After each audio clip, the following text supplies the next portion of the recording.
नमस्कार दर्शक बंधु पाणीपाग खबर आप समस्त को स्वागत। आसूची लघुचाप प्रभाव में 5 दिन पुणी बर्षिब राज्यर 20 पर्यंत लगी रगाण वर्षा प्रबल अति प्रबल वर्षा नहीं उत्तर ओडिशा को जारी है येलो वार्निंग। 24 घंटा बालेश्वर समेत 12 जिला को येलो वार्निंग सह चेतावनी देला पाणीपाग विभाग 7 ରୁ 11 सेंटीमीटर मध्य वर्षा हो पारे। एपटे बिजुली घड़घड़ी नहीं सतर्क रहा पाणीपाग विभाग परामर्श।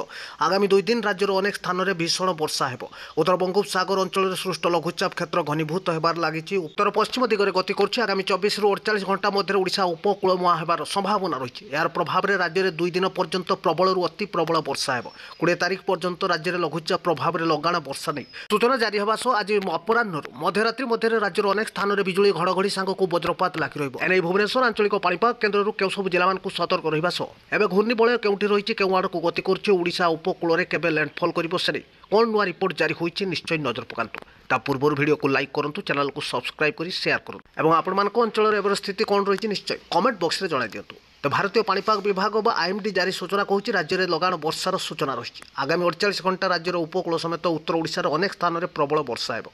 आसंता काली पश्चिम ओडिशार प्राय अंचल को प्रबल वर्षा नहीं येलो वार्निंग जारी होती। 24 घंटा मध्य प्रबल वर्षा नहीं जाजपुर भद्रक बालेश्वर मयूरभंज केउझर और सुंदरगढ़ जिला को जारी होती येलो वार्निंग।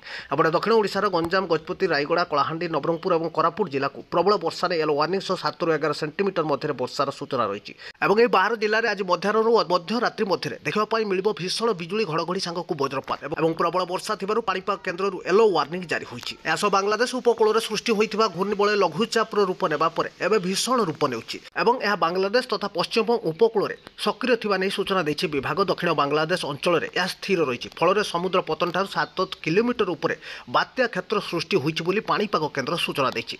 यह क्रमशः उत्तरରୁ उत्तर पश्चिम दिग आड़क गति करुथिबार संभावना रही। प्रभाव में 19 तारिख सुधा बांग्लादेश और गांगेय पश्चिम और उपत्यका अंचल में एक बड़ लघुचाप क्षेत्र सृष्टि होबार सूचना रही। जार प्रभाव में राज्य में आगक प्रबल वर्षा रहिबो।